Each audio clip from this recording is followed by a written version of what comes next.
Il est 19h30 dans les locaux de Le Rural Bénin TV. Mesdames et messieurs, bonsoir et merci de nous rejoindre pour cette édition. À la une de l'actualité ce soir, voici les titres. Aujourd'hui, 20 mai, le monde célèbre la journée internationale des abeilles. Ces petites ouvrières assurent la pollinisation de près de 75% des cultures vivrières et de 90% des plantes à fleurs. Mais leur disparition, accélérée par les activités humaines, menace directement cette richesse. Restez avec nous pour en savoir plus sur leur importance dans notre quotidien. Dans le dossier de ce 19h30, nous partageons une solution locale et efficace pour protéger les volailles contre certaines maladies. Une alternative naturelle à base de plantes médicinales, de plus en plus utilisée par les aviculteurs pour renforcer la santé de leurs élevages. Vous aurez également dans cette édition les échos des actualités agricoles hors de nos frontières, en provenance de la Côte d'Ivoire, du Burkina Faso, du Kenya et de Madagascar. Ce sont là les principaux titres de cette édition. Passons à présent au développement.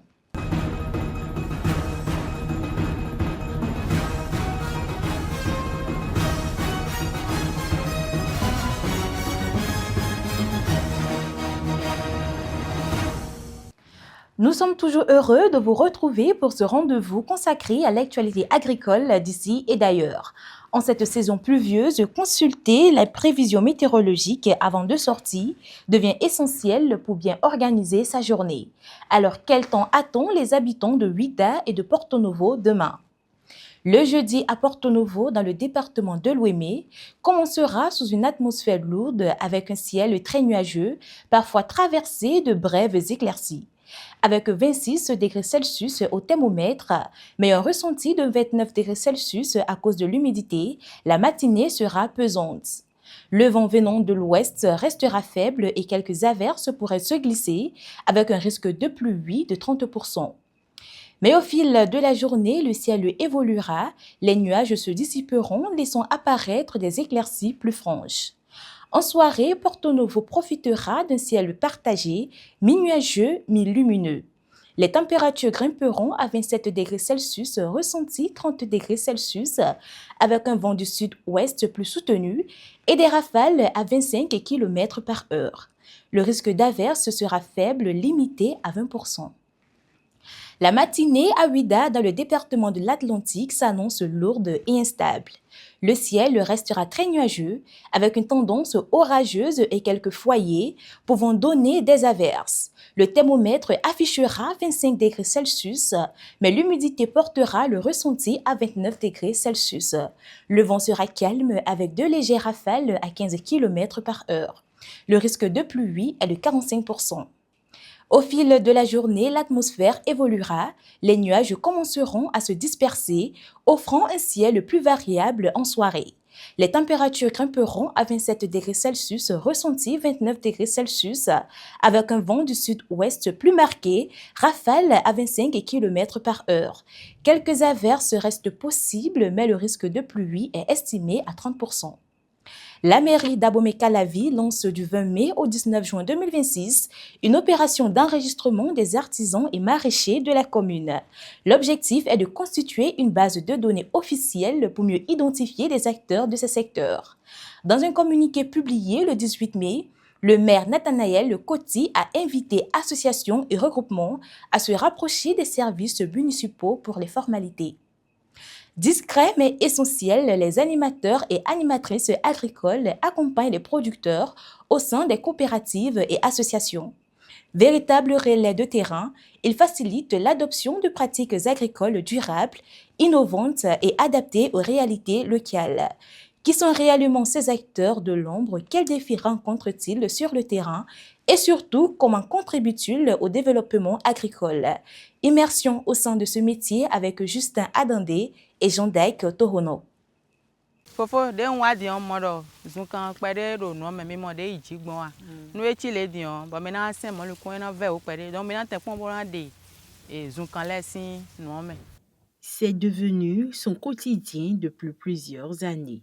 Sensibiliser, accompagner les producteurs, promouvoir les bonnes pratiques agricoles, renforcer l'organisation des coopératives et soutenir le développement rural.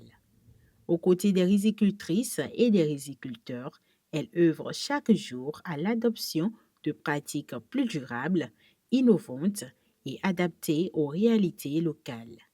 Ceux qui exercent ce métier sont appelés animateurs agricoles. Discrets mais indispensables, ces hommes et femmes de terrain jouent un rôle clé dans la transformation du secteur agricole. Je suis amenée à accompagner les producteurs, à leur apprendre les bonnes pratiques, les techniques de production du riz qui vont permettre l'amélioration de leur rendement. Donc, nous faisons l'appui conseil aux producteurs. Après quelques années dans l'enseignement, Émilie Kouchika, titulaire d'une maîtrise en géographie et aménagement du territoire, choisit finalement de suivre sa passion pour l'agriculture. Moi, j'aime la verdure du champ, j'aime tout ce qui est agriculture, j'aime la terre. Donc, quand je vois les gens travailler la terre comme ça me passionne. Femme au foyer et professionnelle engagée, elle ne se contente pas uniquement de son travail sur le terrain. Elle met également la main à la pâte aux côtés des producteurs dans leurs activités quotidiennes. Les producteurs qu'elle accompagne témoignent eux-mêmes de cette capacité d'adaptation et de cet engagement. Elle est disciplinée. Quand elle dit 8h, 8h. Elle dit 9h, 9h. Si elle ne veut pas arriver, elle t'appelle. Papa, je ne serai pas là. Hein. Nous avons des boulots et des boulots et nous avons animatrice. Et nous avons Au-delà de l'ambiance et de l'atmosphère qui règne sur le terrain, être animateur ou animatrice agricole exige de nombreux sacrifices. Comme dans tout métier de terrain, il arrive que certains producteurs ne soient pas accueillants. Puisque nous sommes en andragogie, et puis bon, c'est des adultes, on n'a pas à leur imposer quelque chose. Donc, il faut travailler ensemble avec eux et identifier peut-être les problèmes et identifier également les solutions à apporter à ces problèmes-là. Parfois, il y a des producteurs qui sont un peu résistants. Être une femme sur le terrain apporte aussi des défis. Malgré cela, Émilie poursuit son engagement avec détermination. En tant que femme sur le terrain, ce n'est pas facile parce qu'il faut laisser la maison sur le terrain tout le temps. Ce n'est pas facile, mais on gère.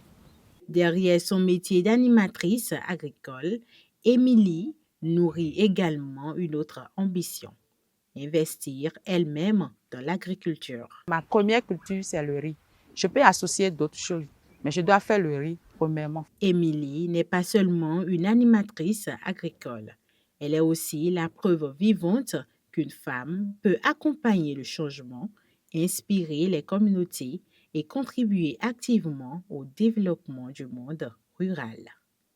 Le vendredi 15 mai 2026, la commune de Didja a accueilli la remise officielle d'intrants et d'équipements agricoles à 10 écoles dans le cadre du projet de renforcement de la qualité nutritionnelle des repas scolaires.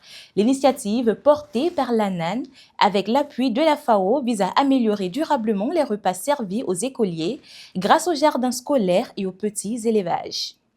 Du 11 au 15 mai 2026, l'ATDIA Pôle 5 a conduit une première mission d'inspection et de certification des plants greffés de variétés Kent et Amélie dans plusieurs communes du Sud. L'objectif est d'assurer aux producteurs des plants certifiés et de qualité pour développer l'arboriculture fruitière. Cette année, 140 000 plants greffés sont subventionnés à hauteur de 82,6% au profit des arboriculteurs.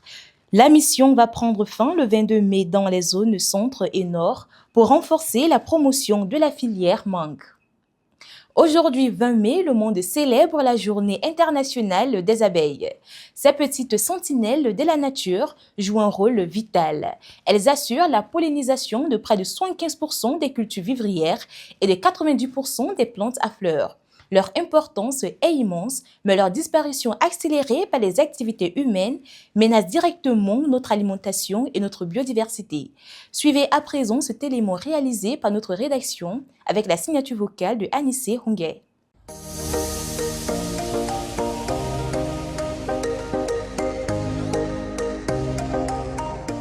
Chaque jour, les abeilles parcourent des kilomètres à la recherche de nectar et de pollen. En passant d'une fleur à une autre, elles assurent naturellement la pollinisation, un mécanisme indispensable à la production des fruits, légumes et graines. Tomates, mangues, avocats, café, pommes, oignons, près de 75% des cultures vivrières mondiales dépendent au moins en partie de la pollinisation.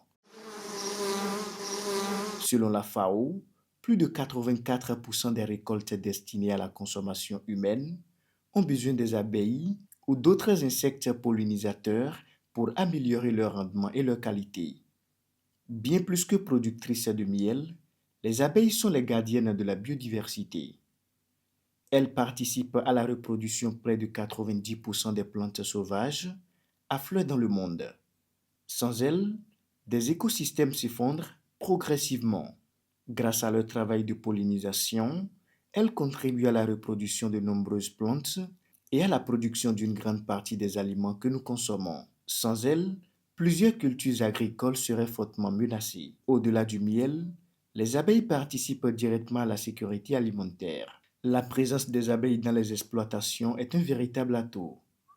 Elles améliorent la qualité des récoltes et augmentent parfois des productions de manière significative. Mais aujourd'hui, ces insectes indispensables sont en danger. Le taux d'extinction des abeilles est désormais jusqu'à 1000 fois supérieur à la normale selon les régions. En cause, les activités humaines, l'agriculture intensive, l'utilisation excessive des pesticides, la monoculture, la déforestation ou encore l'urbanisation détruisent leurs habitats naturels. À cela s'ajoutent les effets du changement climatique, sécheresse, inondations, hausse des températures et perturbation des saisons de floraison compliquent la survie des colonies. Et les conséquences pourraient être lourdes pour l'humanité. Moins d'abeilles signifie moins de pollinisation, donc moins de nourriture, des produits plus rares et plus chers et une biodiversité menacée. Pourtant, des solutions existent. Réduire l'usage des pesticides, protéger les espaces verts, favoriser une agriculture durable ou encore planter des fleurs favorables aux pollinisateurs peuvent faire la différence. Petites par leur taille, immenses par leur importance, les abeilles restent des alliés incontournables de l'agriculture et de la biodiversité. Protéger les abeilles, c'est aussi protéger notre alimentation et notre avenir.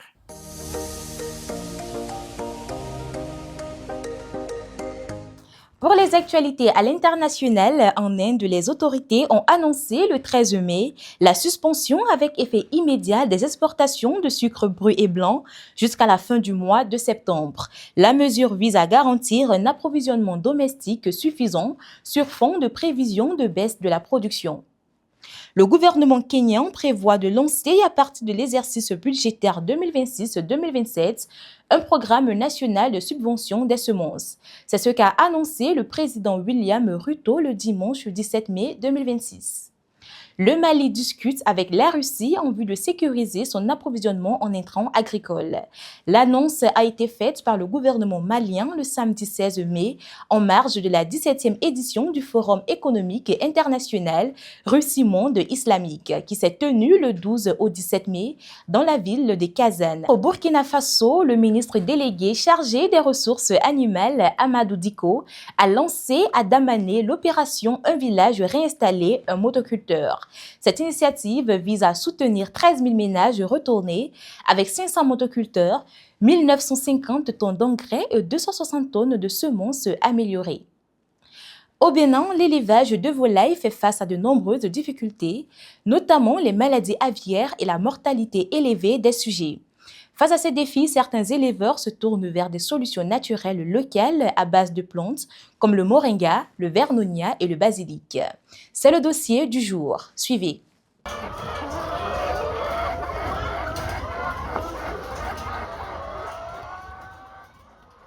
Au Bénin, l'aviculture occupe une place importante dans l'économie rurale.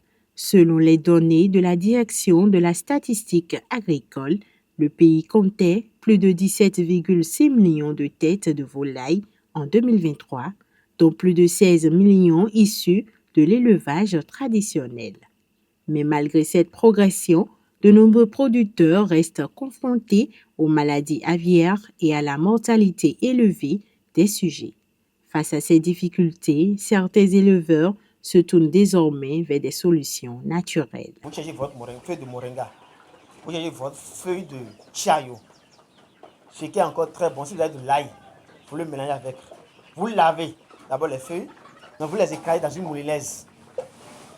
Mais si vous n'avez pas de moulinaise, vous prenez votre pilon et vous pilez. Après ça, vous ajoutez de l'eau maintenant. Vous mélangez maintenant avec de l'eau et après maintenant, vous filtrez ça. Vous mettez dans les abreuvoirs pour les sujets et les sujets maintenant vont les consommer. Utilisée au moins 3 fois par semaine, cette solution préventive joue un rôle prépondérant dans l'élevage de volailles. Ça permet au sujet de bien manger, de grandir, de ne pas tomber malade. C'est un déparasitant aussi et ça lutte aussi contre la prévention contre des maladies infectieuses. Les maladies comme coccidiose, ça lutte contre ça. Avec ça, vous faites maintenant votre élevage bio. Et ça, c'est à un coût très moins. Les aviculteurs qui ont expérimenté cette solution locale à base de plantes médicinales témoignent de son utilité.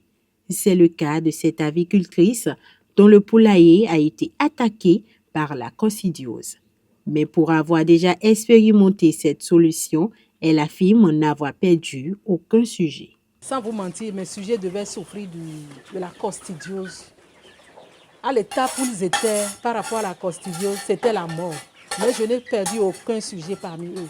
Au-delà de son efficacité, qui ne fait pas encore totalement objet de recherche approfondie, cette solution à base de plantes médicinales ne remplace pas les vaccins ni le suivi vétérinaire. Si vous avez remarqué que la maladie est déjà installée, vous allez maintenant payer des produits phyto et appeler un vétérinaire propice de ça pour faire votre traitement.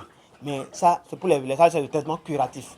Entre savoir traditionnel et innovation locale, les plantes médicinales ouvrent de nouvelles perspectives pour l'aviculture.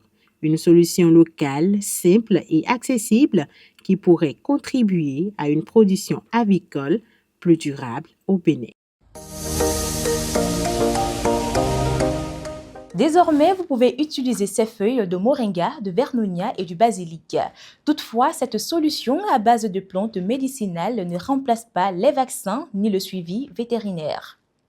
Ainsi s'achève notre édition de ce jour marquée par des initiatives fortes en faveur de l'agriculture, de la nutrition et du développement local.